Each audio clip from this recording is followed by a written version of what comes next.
वागीशाद्याश्रवणसर्वार्थानामुपक्रमे यन्नत्वा कृतकृत्यास्यस्तन्नमामि गजाननम् शारदा शारदाम्भोजवदना वदनाम्बुजे सर्वदा सर्वदास्माकं सन्निधिः सन्निधिं क्रियातु। శ్రీమద్ భాగవతంలో శృతి గీతలు, శృతులు సాక్షాత్తు పరమాత్మని వారి గుణగణాలతో వందిమాగధులు మహారాజు గారిని మేలుకొల్పినట్టు శృతులు కూడా పరమాత్మని అలాగే మేలుకొల్పుట అంటే ఇంచుమించుగా పరమాత్మ స్వస్వరూపాన్ని బోధించటమే. అయితే ఎందుకు ఈ మాట మాట్లాడాము మనం అన్నట్లయితే, యథాశయానం సమ్రాజం నందినస్తత్పరాక్రమై ప్రత్యూషే అభ్యేత్య సుశ్లోకై బోధయంతి అనుజీవిన. ప్రాతకాలంలో నిద్ర నుండి మేలుకొల్పడం కోసమని వందిమాగధుడు మహారాజు గారి దగ్గరికి వెళ్ళి స్తోత్రాలు చేసినట్టుగా స్వసృష్టమిదమాపి యశయానం సహశక్తిభి తదంతే బోధయాంచకృష్టలింగై శ్రయపరం. సనక సనందనాదుల్లో సనందనుడు అనేటటువంటి ఆయన పరమాత్మ స్వరూపాన్ని బోధించారట. బ్రహ్మసత్రంలో ఒకప్పుడు జనలోకంలో జరిగింది ఆ బ్రహ్మసత్రం. దాంట్లో అందరూ చాలా మహాత్ములే, అందరూ బ్రహ్మవేత్తలే, ఎవరు తక్కువవారు కాదు. తుల్యశ్రుత తపశీలాస్తుల్య స్వీయ అరివధ్యమా అపిచక్రు ప్రవచనమేకం శుశ్రూషవోపరే అని అన్నారు. అందరూ కూడా విద్వాంసులే, అందరూ కూడా జ్ఞానులే, మహాత్ములే. ఎవరో ఒకరిని ఊరికే చెప్పమని కూర్చోబెడతారు, మిగతా వాళ్ళందరూ వింటూ ఉంటారు, అడుగుతూ ఉంటారు, విచారణ జరుగుతూ ఉంటుందన్నమాట. అలాంటి బ్రహ్మసూత్రం ఒకప్పుడు జనలోకంలో జరిగినట్టుగా నారద మహర్షితో బదరికాశ్రమంలో నారాయణ ఋషి చెప్పినట్లుగా మనకు దీంట్లో కనపడుతోంది. అప్పుడు సమాధానంగా సనక సనందనాదులు ప్రధానంగా ఎక్కువగా దాంట్లో పాల్గొన్నారు. సనందనుడు అనేటువంటి మహర్షి ఆయన చేసినటువంటి సమాధానాలు శృతి గీతల యొక్క పర్యవసాన భూమి, ఆ విషయాలన్నీ కూడా తద్వారా బయటకు వచ్చినాయి మనకి. అదే మనకి భాగవతంలో ఉంది. శుక మహర్షి పరీక్షణ్ మహారాజు గారికి అదే తెలియజేస్తున్నారు. అయితే కథావృత్తాంత ప్రకారంగా చూసినట్లయితే మహర్షుల్ని, అనేక వేల మంది మహర్షుల్ని తన ఆంతరింగిక భక్తులైనటువంటి బహుళాశ్రుడు, శృతదేవుడు అనేటటువంటి మిథిలానగర వాసులు, ఒక ఆయన బ్రాహ్మడు, ఒక ఆయన క్షత్రియుడు, వారి దగ్గరికి తీసుకువెళ్ళి వాళ్ళు తనకు చేసినటువంటి పరిచర్యలన్నీ కూడా చూసి, ఇవి నాకు కాదు చేయవలసినటువంటి పరిచర్యలు, ఇదిగో ఈ మహాత్ములు ఉన్నారు, వీరికి చేయాలి మీరు అని బోధించడం కోసమని అక్కడికి తీసుకెళ్ళి పరమాత్మ యొక్క స్వస్వరూపం, వేద ప్రతిపాద్యమైనటువంటి తత్వాన్ని బోధించి అక్కడి నుంచి మళ్ళీ తిరిగి యథాప్రకారంగా ద్వారకా నగరానికి వెళ్ళారు అని మనకి ఆ కథావృత్తాంతం చివరిలో మనకు కనపడింది. ఆ విషయం మీద శుక మహర్షి చెప్పినటువంటి ఆ మాటకి సందేహం పొందినటువంటి పరీక్షణ్ మహారాజు బ్రహ్మణ్య అనిర్దేశ్యే నిర్గుణే గుణవృత్తయ కథంచరంతి శృతయ సాక్షాత్ సదసపరే. మహర్షి, నాకేమిటో మీరు చెప్పినటువంటి విషయం పైన సరైనటువంటి అవగాహన రాలేదు. మీరు బ్రహ్మస్వరూపాన్ని గురించి ఎప్పుడు చెప్పినా కూడా అది నిర్గుణం అని చెబుతూ ఉంటారు. అందువల్లనే అనిర్దేశ్య. గుణం ఉంటే ఇదమిత్తమని ఒక నిర్దేశం మనం చేయడానికి అవకాశం ఉంటుంది. అసలు గుణమే లేకపోతే నిర్దేశమే చేయలేం కదా. అనిర్దేశ్యే. పైగా సత్పరే, సత్తు అసత్తు, పంచభూతాలలో కొన్ని సద్రూపంగాను కొన్ని అసద్రూపంగాను సత్యత్యక్షా భవతు అంటుంది తైత్తిరీయం. వీటికి అన్నింటికంటే అతీతమైనటువంటి పరబ్రహ్మ వస్తువు ఉందో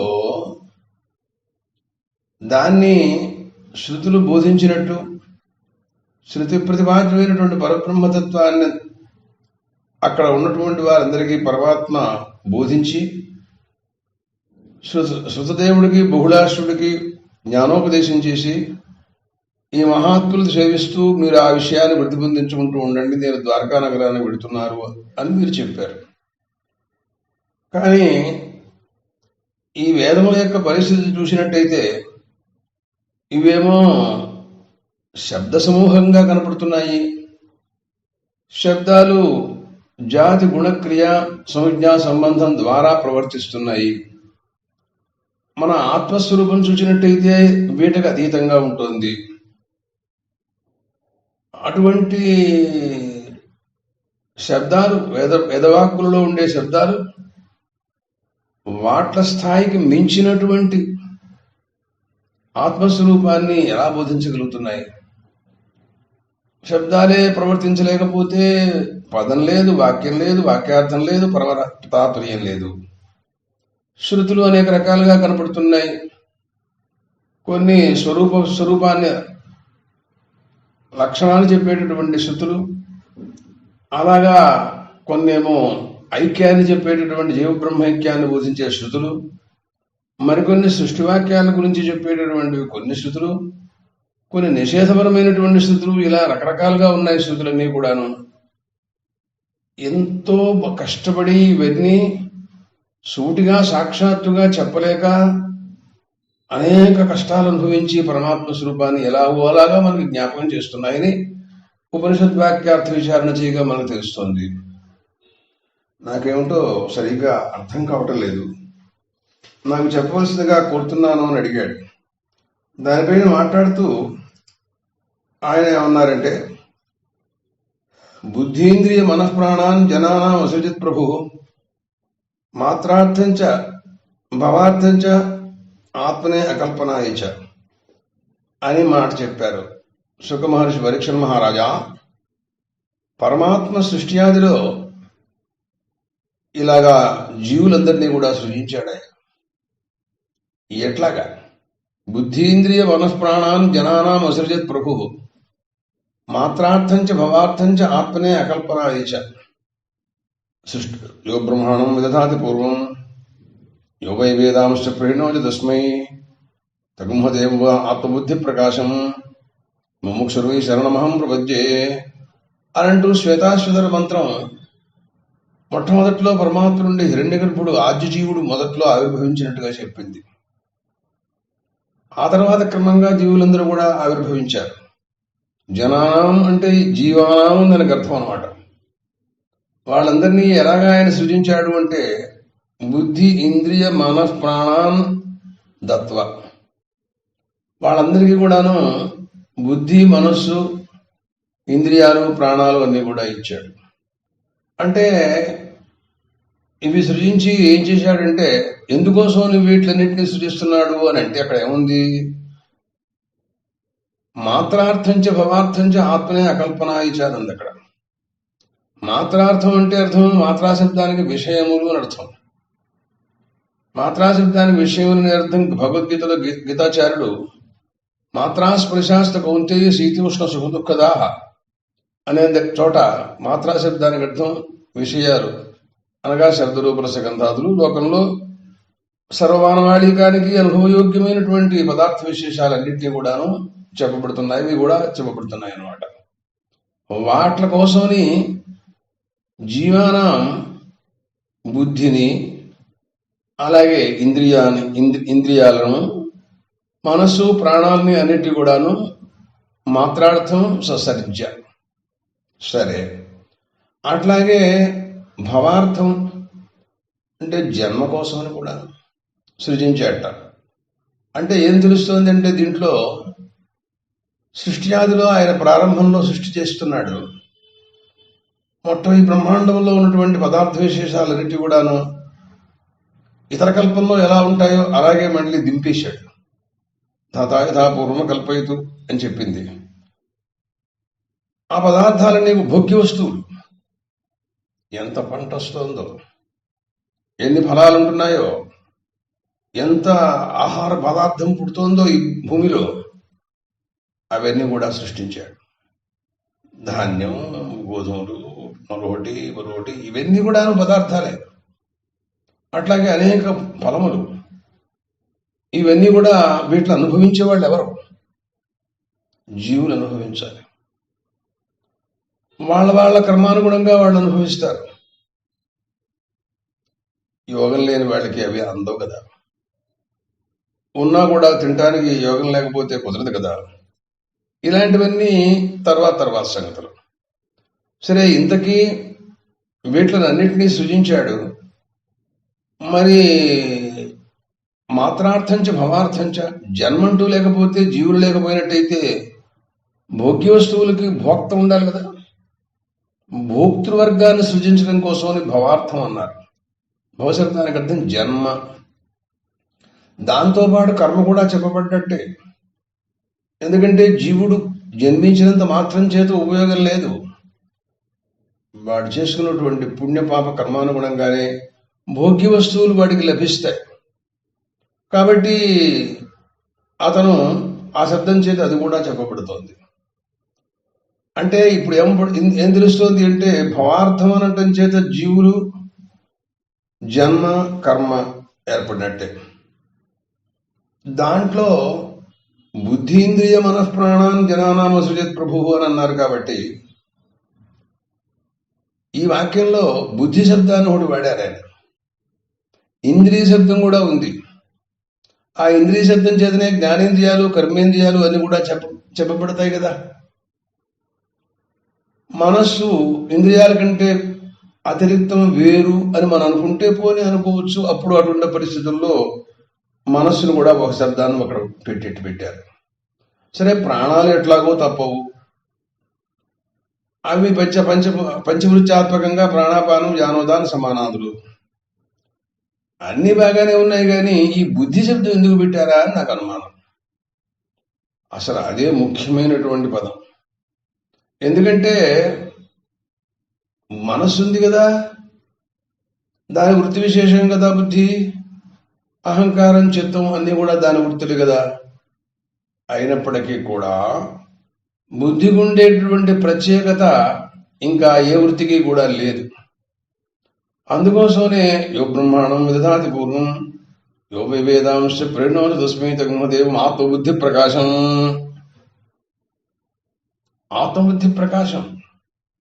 అట్లాగే దృశ్యతే తగ్రయ బుద్ధ్యా సూక్ష్మజా సూక్ష్మదర్శిభి కఠోపనిషత్తు. బుద్ధి అనేటటువంటిది చాలా ముఖ్యమైనటువంటిది అనమాట. నిశ్చయాత్మిక బుద్ధి. ఏ లోకంలో నీకు ఏర్పరిచినటువంటి వేదములు, వాటి యొక్క అధ్యయనములు, వాటి యొక్క అర్థములు, అనుష్ఠానములు, కర్మలు, బ్రహ్మ విజ్ఞానము, ఉపనిషత్తులు, గురువులు, వేదాంత శాస్త్రం, ఇలాంటివన్నీ బుద్ధి ఉన్నప్పుడే కదా నీకు అవి లభించేది, పొందేది. లేకపోతే సాధ్యం కావు కదా. బుద్ధి శబ్దానికి ఒక ప్రత్యేకత ఉందన్నమాట. అందుకోసం బుద్ధీంద్రియ మనఃప్రాణాన్ వీటిని అన్నింటినీ కూడాను సృజించారు. అయితే ఇప్పుడు ఆ తర్వాత మూడో మాటలో మాత్రార్థంచ భవార్థంచ ఆత్మనే అకల్పనాయిచ అన్నప్పుడు ఆత్మనేని ఒక ఆత్మశబ్దం ప్రయోగించారు. ఈ శబ్దానికి అర్థం ఏంటంటే, ఇహలోక భోగాలే కాదయ్యా, మీరు ఈ ఆత్మశబ్దం చేత లోకాంతరాలు, స్వర్గాది లోకాలు కూడా మనం తీసుకోవడానికి అవకాశం ఉంది. వాటి కోసమే అసలు అది, ఆ పదం దానికోసమనే.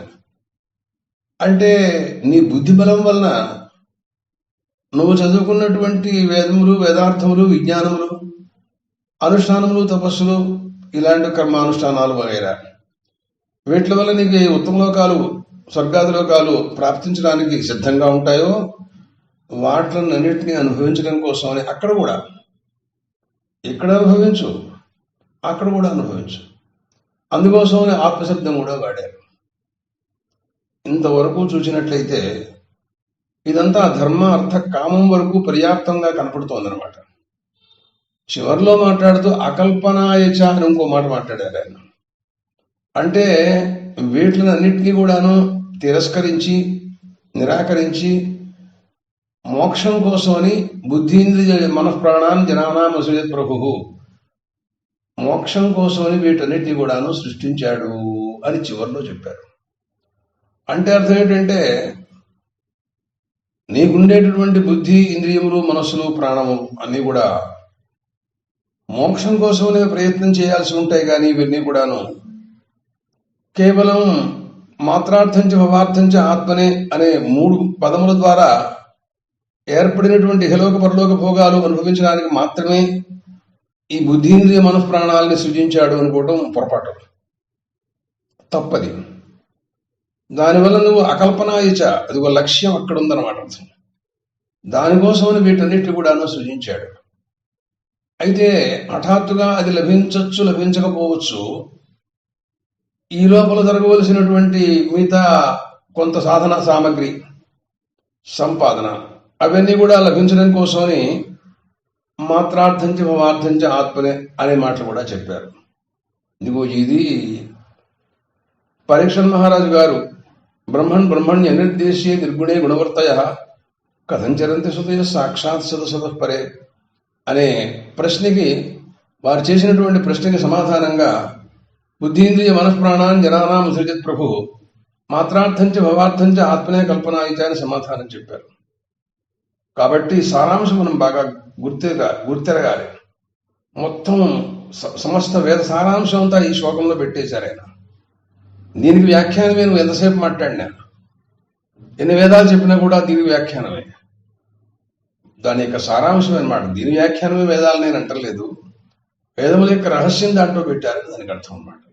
సరే, ఇది ఇలా ఉండగా ఇప్పుడు ఇంతకీ సనందన మహర్షి ఆ బ్రహ్మసత్రంలో, జనలోకంలో జరిగినటువంటి బ్రహ్మసత్రం, అందరూ కూడా మహాత్ములే, అందరూ కూడా జ్ఞానులే, మాట్లాడిన దాంట్లో శృతిగీతలు, శృతులు సాక్షాత్తు పరమాత్మని ప్రళయకాలంలో ఈ జగత్తులన్నింటి కూడా లోపల పెట్టుకుని యోగనిద్రలో ఉంటే మళ్ళీ తిరిగి సృష్ట్యాదిలో అవి ఏ రకంగా సంబోధించి మాట్లాడినాయి.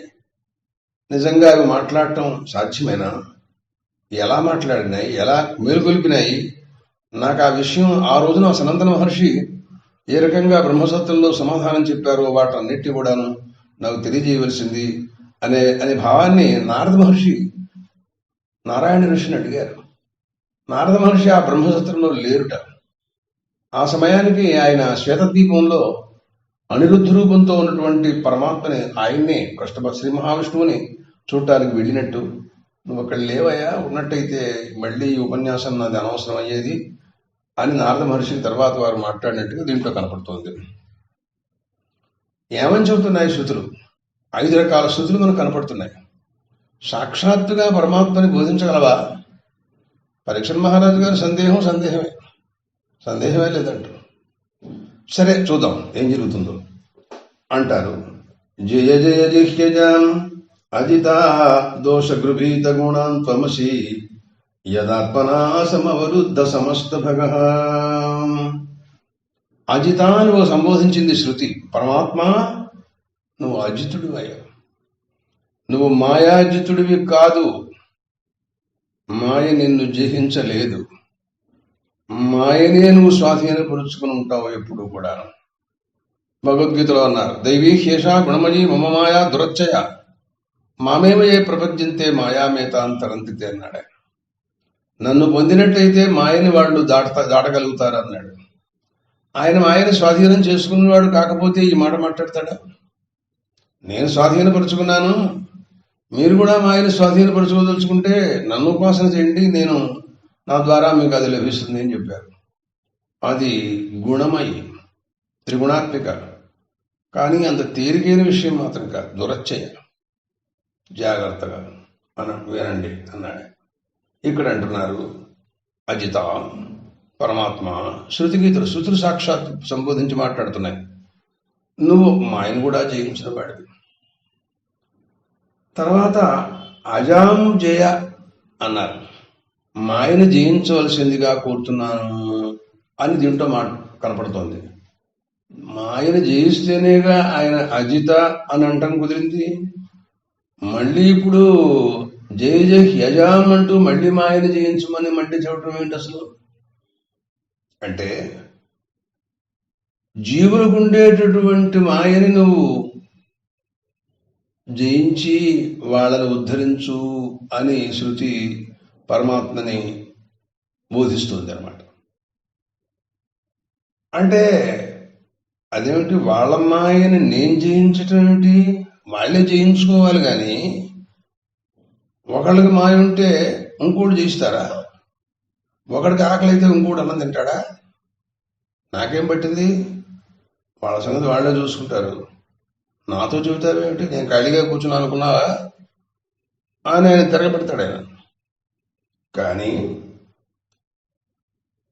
అంటే ఇంచుమించుగా సారాంశం ఏమిటి అంటే, ఈ ఈ జీవులందరూ కూడాను వాళ్ళు మాయని జయించి నీ స్వరూపం అయిపోవాలి అని చెప్పదలుచుకుంది అనమాట. దాని హృదయం అది అనమాట. దానికి నువ్వు వాళ్ళ మాయని జయించు అని చెప్పింది. కానీ నువ్వు వాళ్ళకి ఆ శక్తినిచ్చి మాయని జయించే సామర్థ్యాన్ని ఇచ్చి పోగొట్టి నీలో స్వరూపంలో నీ స్వస్వరూపం అయ్యేట్టుగా చూడు అని హృదయమేమో అనుకుంటున్నాను నేను. అదే అయి ఉండొచ్చు 3 వంతులు, చూద్దాం. అందుకోసమని జీవులు వారికి ఉన్నటువంటి మాయ, ఏమంటే జీవులు కూడా మాయ ఉంటుందా? ఎవడో ఈశ్వరుడు అంటే మాయోపాధికుడు, వీడేమో అవిద్యోపాధికులు అని చెప్తుంటారు వేదాంత శాస్త్రంలో. మరి ఇదేమిటండి ఇలా చెబుతున్నారు మీరు అని ఎవరైనా నన్ను అడగచ్చు. అంటే సాక్షాత్తుగా మాయ అంటే మాయ రకరకాలుగా ఉందయ్యా. అవిద్య కూడా మాయే, సాక్షాత్తు అవిద్య కూడా అనేక రకాలు. ఏమిటి, రోజు అనుభవించేటటువంటి అనాత్మ అయినటువంటి దేహేంద్రియ సంఘాతమందు ఆత్మాభిమానం పెట్టుకుని వ్యవహరించడం కంటే వేరే మాయ ఉంది అసలు? ఇదే కదా మాయ. వాళ్ళు దీన్ని జయించుకోవాలి. అసలు అనాత్మ పదార్థముల యందు ఆత్మ పదార్థం భావన చేసి నేను కించిట్యుణ్ణి జీవుణ్ణి అని కర్తాభోక్తుని అనుకోని ఎవరు చెప్పారు వాళ్ళకి? అసలు వాళ్లే చేసుకుంటున్నారు. కాబట్టి దాన్ని వదిలించుకోవడం కూడా వాళ్ళ వంతే. నాకేం తెలియదు ఆ విషయం అని నువ్వు చేతులెత్తేస్తే మాత్రం ఇబ్బంది పడతాం. అదేమిటని అడిగాడు. వాళ్ళు ఆ రకంగా అంటే వాళ్ళని ఉద్ధరించడం కూడా నీ వంతే. కాబట్టి జయ జయ రెండు కోసం సర్వోత్కర్షణ జయ అవిద్యాం నాశయ అని చూపించారు. జయ జయ జహ్యజాజిత గృహీత గుణం ఆయన అన్నారు. శృతుల్లారా, శృత్యభిమాన దేవతల్లారా, అది గుణం కలదే. జయించడం అంటే ఇంచుమించుగా నాశనం చేయటం. దుష్టులైనప్పుడు, దుర్మార్గులైనప్పుడు, మనకు ప్రమాదంగా ఉన్నప్పుడు అలాంటి వారిని నాశనం చేయమని చెప్పాలి. కానీ గుణాలున్న వాళ్ళని కూడా నాశనం చేయమని ఎవరన్నా చెప్తాటే? దానికి గుణాలున్నాయండి, సత్వజస్తమ గుణాలున్నాయి. అజామేకాం లోహిత శుక్లకృష్ణం అని అంటుంది నారాయణోపనిషత్తు. అటువంటి గుణం కలదాన్ని నాశనం చేయాలని మీరు ఎలా చెబుతున్నారు? నేను ఇలా చేస్తాను పని అసలు అంటే శృతిగీతలున్నాయి ప్రభు. అలా కాదు, అది దోషగృహీత గుణం అన్నారు. అందుకుని వాడు అది ఆవరణ కోసమని ఆవరించి మోసపుచ్చి మన్ని మాయ చేసి కుంపలు తీయడానికి గుణాలు తీసుకుంది. కానీ అవన్నీ సరైనటువంటి బుద్ధితో తీసుకోలేదు అది అన్నాడు. ఓహో అలాగా. దోషగృహీత గుణం, దోషగృహీత గుణం. ఏం దోషం దాంట్లో ఉంది? ఏమిటి చెప్పు? ఏముంది ఏమిటండి? ఉన్నది ఉన్నట్టుగా చూపించకుండా విరుద్ధంగా చూపించడం, ఇంతకంటే వేరే దోషం ఉందే ప్రపంచంలో? అసలు అది చేసే పని అదే. మిమ్మల్ని చూపించదు, ఆవరిస్తుంది. ఆవరణ శక్తి దాని దగ్గర ఉన్న దోషమే పెద్ద దోషం. అది ఆవరించేస్తుంది, కనపడినివ్వదు. మంచి వస్తువులను దాచేస్తుంది, వాటిలో విరుద్ధంగా చూపిస్తుంది. అది చూసి వీళ్ళు పిచ్చివాళ్ళు అయిపోతారు, నానాగోళ. కాబట్టి దాన్ని జయించాల్సిందే కానీ విడిచిపెట్టడానికి వీల్లేదు స్మా. దోషగృహీత గుణ. అయితే మరి నన్ను మాత్రం అనుమానించదా? నన్ను అనవసరంగా ఆయన చంపేశాడు, అందులో రేపు పొద్దున ప్రపంచంలో ప్రచారం చేసి నా మీద యుద్ధానికి ఎదురు తిరిగితే నా గతి ఏమిటి అని ఒకవేళ నువ్వు అడుగుతావేమో.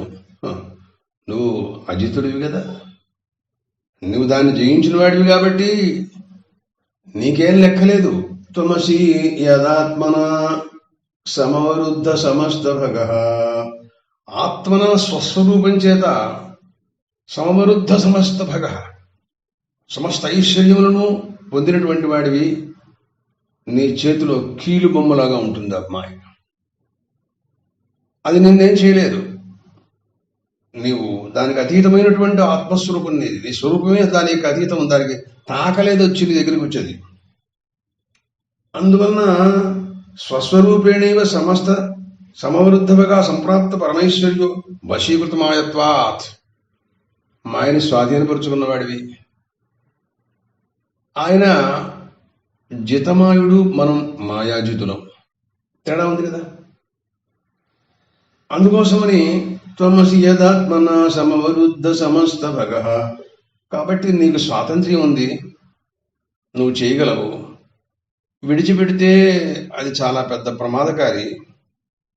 జీవులు ఇబ్బంది పడుతున్నారు. నా మాట విను, కొంచెం దాన్ని కంట్రోల్లో పెట్టు, ఏదైనా చేయని ఇష్టం అనంటూ ఈ రకంగా శృతులు బోధించినాయి పరమాత్మకి. అగజగదోక సామఖిల శక్త్యవబోధక తే క్వచితు అజయ ఆత్మన చరతో అనుచరే నిగమ. అయితే పోనీ ఆ పనేదో వాళ్ళనే చేసుకోమను ఆ జీవుల్ని. ఏమో నా మనస్సు పోవట్లేదు, నాకు కొంచెం దాంతో పనుంది మాయతో. రేపొద్దున నాకు ఉపకారం కావాల్సి వచ్చినప్పుడు నన్ను ఆ రోజు నువ్వు తోచినట్టుగా హింసించావు, నేను రాను, నేను నీ సంగతి నువ్వు చూసుకొని బెదిరించింది అనుకో, అప్పుడు నేను చాలా ఇబ్బంది పడాల్సి వస్తుంది. అదేంటి దాంతో నీకేం పనయా అని అంటావేమో.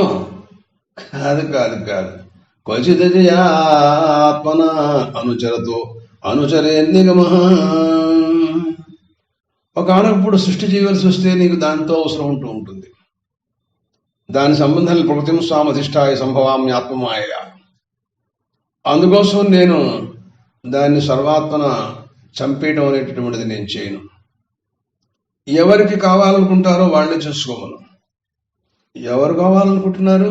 ఇబ్బంది పడేవాళ్ళు కావాలనుకుంటున్నారు. దాంతో నాకు ఇబ్బంది ఏం లేదు, సృష్టిలో ఉపకరిస్తూ ఉంటుంది. అనుచరే నిగమ. ఈ విషయాన్ని వేదాలని అయితే దీంట్లో ఇట్లా నీకు ఉపకరిస్తుందని, దాని ద్వారా నువ్వు సృష్టి చేస్తున్నావని, మరి ఈ మాటలన్నీ నీకు ఎలా తెలుస్తాయి? ఎవరు చెబుతున్నారు? ఈ దీంట్లో ప్రమాణం ఏమిటి? ఊరికి అనుకుంటే సరిపోతుందా? మన ఇంట్లో మనం కూర్చుని కబుర్లు చెప్పుకుంటే సరిపోతుందా ఈ మాటలన్నీ? లేదు. అనుచరే నిగమ. శృతి సాక్షాత్తుగా అలా బోధిస్తోంది. సో కామయత బహుశ్యాం ప్రజా యజేతి శతకోతప్యత అని అంటోంది. దాని ప్రకారంగా అనేక శృతులు, ఒకటి కాదు రెండు కాదు. యతో వాయుమాని భూతాని జాయంతే యో బ్రహ్మాండం విదధాతి పూర్వం తమోదేవ మాతౌద్ధి ప్రకాశం సత్యం జ్ఞానమనంతం సర్వజ్ఞ సర్వవిదు ఆత్మనితిష్టను అంత అంటూ అనేక రకములైనటువంటి శృతులు ఇవన్నీ అలా చెబుతున్నాయి. కనుక ఆ ప్రకారంగా వేదాలు చెబుతున్నటువంటి మాటలను కాదంటానికి లేదు మనకి. అందువలన ఏమిటంటే, పోనీ ఆ జీవులు ఉన్నారుగా, వాళ్ళు ఏదైనా చూసుకోకూడదు. అగజగదోకసాం అఖిల శక్త్యవబోధక. అగ జగదోకసాం, అగములు జగములు, స్థావరము జంగము. ఓకస్ అంటే శరీరం, స్థావర శరీరము జంగమ శరీరము కలిగినటువంటి జీవులు అన్నమాట ఈ బ్రహ్మాండములో అన్ని కూడాను. జంగమ శరీరాలంటే మనమందరం కూడాను, స్థావర శరీరాలంటే పర్వతాదులన్నీ కూడాను. అన్నింట్లలోనూ అఖిల జగదోకసాం అఖిల శక్తి అవబోధక. వాళ్ళ లోపల అంతర్యామిగా ఉండి వాళ్ళకి శక్తి సంపాదకుడువై వాళ్ళని నడిపిస్తూ వాళ్ళ ఇంద్రియాలకి స్ఫూర్తిని కలగజేసి అక్కడ ప్రతిబింబించి వాళ్ళు దాన్ని ఆధారంగా చేసుకుని లోక వ్యవహారం అంతా వాళ్ళు చేసుకుంటున్నారు. నీవు లేనిదే వాళ్ళ వల్ల ఏం కాదయ్యా. అందువలన అస్వతంత్రుడు, పరతంత్రుడు వాళ్ళు పాపం. లోపల ఉండేటటువంటి అంతర్యామిగా ఉన్నటువంటి నీ స్వరూపాన్ని చూసుకుంటూ దాంతో వాళ్ళు మేము చేసుకుంటున్నామంటూ అజ్ఞానం వల్ల అహంకరిస్తున్నమాట సత్యమే కానీ వాస్తవ స్థితి మాత్రం వాళ్ళకి తెలియదు. కాబట్టి వాళ్ళకు కూడా శక్తి సామర్థ్యాలు ఇచ్చేటటువంటి వాడివి నువ్వు చూడాల్సిందే కానీ ఈ జగత్తులో అన్నీ కూడాను వాళ్లే చూసుకుంటారులే, నాకెందుకు నువ్వు అలాగా చేతులు ఎత్తేస్తే మాత్రం ఏం లాభం లేదు సుమా. వాళ్ళ వల్ల ఏం కాదు. వాళ్ళెంతయ్యా మమైవాంశో జీవభూతో జీవభూత సనాతన అన్నాడు ఆయన. వాళ్ళు ఒక నిప్పు ముక్క లాంటి వాళ్ళయ్యా. వాళ్ళెంత వాళ్ళ పరిస్థితి ఎంత అసలు. నీవు అకుంఠైశ్వర్యాది జ్ఞాన సంపన్నుడు. నువ్వు జీవానాం కర్మజ్ఞానాది శక్తి అవబోధైన అవిద్యామహ్ని. అయితే ఓ పని చేస్తాను, నేను మా మార్గం చూపిస్తా. వాళ్ళని కొంచెం జాగరూకతతో ఉండి నా మార్గోపదేశ ప్రకారంగా వ్యవహరించి మాయని జయించుకునే ఉపాయం వాళ్ళకి నేను బోధిస్తాను, వాళ్ళని చేసుకోమని చెప్పండి. ఇంకా అంతకంటే నేను వెళ్ళి వాళ్ళ దగ్గరికి వెళ్ళి చోచో నేను ఎక్కడ చెప్పను, మార్గాలు చెప్తా. అట్లా వెళ్ళు, అలా వెళితే అలా జరుగుతుంది, అక్కడ ఎవరో కనపడతారు, వాళ్ళని పట్టుకో, వాళ్ళని విని చెప్తారు. దాని ప్రకారంగా వాడు చేసుకోవాలి. ఎవరైనా అంతే, ప్రయత్నం ఉంటూ ఉండాలి. నేను ఎప్పుడు నిద్రపోతుంటాను, నాకు అన్ని జరగాలంటే ఎవడు చేస్తాడు? ఇదేనా నీకేమైనా నౌకర్లు ఉన్నారు ఇక్కడ? లేదు కదా. అందువల్ల నా ప్రయత్నం నీ ప్రయత్నం నువ్వు ఉండాలి. అహోరాత్రాలు నువ్వే ప్రయత్నం చేసుకోవాలి. బహూనాం జన్మనామంతే జ్ఞానవాన్ మాం ప్రపంచతే, అనేక జన్మ సంసిద్ధస్తతో యాంతి పరాంగతి ఉన్నారు భగవద్గీతలో పరమాత్మ. అందుకోసమని ఊరికే నేనేదో ఆషామాషిగా తిరుగుతూ ఉంటాను, నాకు అన్నీ చేయంటే ఎవడు చేయడు. ఇది ఏం చేస్తావు చెప్పుకుంది, ఫోన్ చెప్పు, నేను వింటానన్నమాట. చెప్పకపోవడం ఏముంది, నా ఆజ్ఞాస్వరూపములైన వేదాలన్నీ కూడా చెబుతూనే ఉన్నాయిగా. మిగతా వాంగ్మయం అంతా నాదే, నా నిశ్వాస రూపములే. వాటన్నిటిని మీకు ఇచ్చాను కదా, మీరు అధ్యయనం చేయమని చెప్పారు కదా, వాటి గురించి తెలుసుకోమని చెప్పాను కదా. తెలుసుకోలేదా? మీరు గురువుల దగ్గరికి వెళ్ళలేదా? ఉపనిషత్ వాక్యార్థ విచారణ చేయలేదా? వాళ్ళు మీకు చెప్పలేదా? చెప్పారండి. చెబితే మరి ఇంకా నేనేం చేస్తాను దానికి? కాబట్టి అంటే జీవానాం కర్మజ్ఞానాది శక్తి అవబోధనేన అవిద్యాం హన్మి. ఆ ద్వారా వాళ్ళ చేత వాళ్ళకి తెలియజేసి వాళ్ళ ప్రయత్నం తీవ్రంగా అయిన తర్వాత తద్వారా నేను మాయని వాళ్ళని పోగొట్టేస్తా, అవకాశం ఇస్తా. వాళ్ళు కూడా నాకు సహకరించమని చెప్పు. నేనుగా సాక్షాత్తు చేయకూడదు, వాళ్ళకి అప్పచెప్తాను. వాళ్ళు ప్రయత్నాలు చేసుకోమని చెప్పు, వెనకాల ఉంటా ఎప్పుడు నేను. అలాంటి నా మార్గంలో సంచరించే వాళ్ళకి ఎప్పుడు నేను అండగా ఉంటుంటాను. అనన్యాశ్చింతయంతో మాం ఏ జనా పర్యుపాసతే తేషాన్ నిత్యాభియుక్తానాం యోగక్షేమం వహామ్యహం. వాళ్ళ యోగక్షేమాలు నేను చూసుకుంటూ ఉంటాను, వాళ్ళ ఉత్తమ మార్గంలో తీసుకెడతాను, వారికి జ్ఞానం కలిగే మార్గాలు చెబుతాను.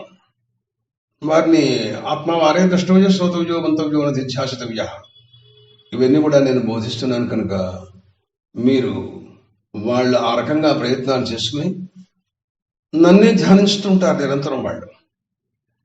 అప్పుడు ఆ స్థితిలో నేను వాళ్ళ అవిద్యను పరిపూర్ణంగా పోగొట్టడానికి నేను సహకరిస్తాను.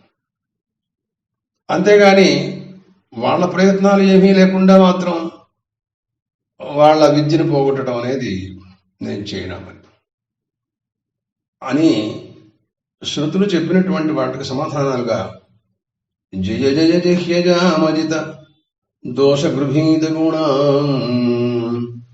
త్వమసి యదాత్మనా సమవరుద్ధ సమస్త భగ అగజగదోకసాం అఖిల శక్త్యవబోధక తే క్వచిదజయా ఆత్మనాచరతో అనుచరేన్నిగమ అనంటూ ఈ ప్రథమ శ్లోకంలో ఇంచుమించుగా మొత్తం సారాంశం అంతా చెప్పేశారండి. ఇది కేవలం అధ్యారోపాపవాద న్యాయం చేత అధ్యారోపాపవాదాభ్యాం నిష్ప్రపంచం ప్రపంచ్యతే అనేటటువంటి వేదాంత మర్యాదను అనుసరించి మొట్టమొదట్లో చెప్పినటువంటి శ్లోకాన్ని వివరిస్తూ ఆయన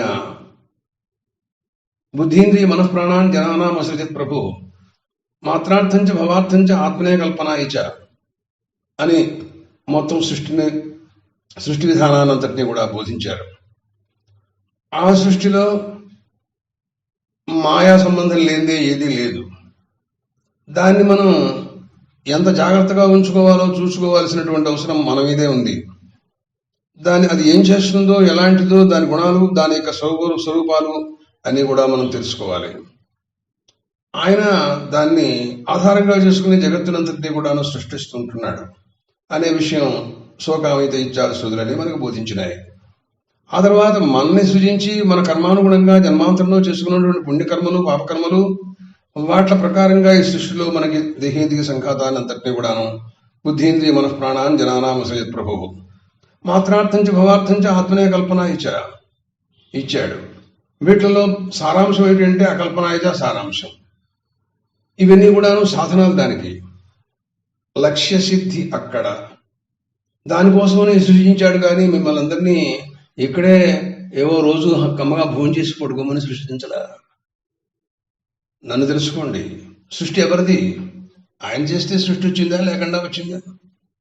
కాబట్టి ఆ సృష్టికి మూలమైనటువంటి జగత్కారణమైనటువంటి నన్ను మీరు స్మరించండి, మీరు కృతార్థులవుతారు. ఇదంతా కూడా ఎప్పుడైతే నీ జ్ఞానం కలుగుతుందో ఇదంతా కూడా మిథ్య అనే పదార్థం మిథ్యాస్వరూపంగా తెలుస్తుంది. అది లేనిది కానీ ఉన్నది కాదు. కాబట్టి అనే అధ్యారోప అపవాదాభ్యాం ముందు జగత్తునంతటిని కూడా ఆరోపించారు.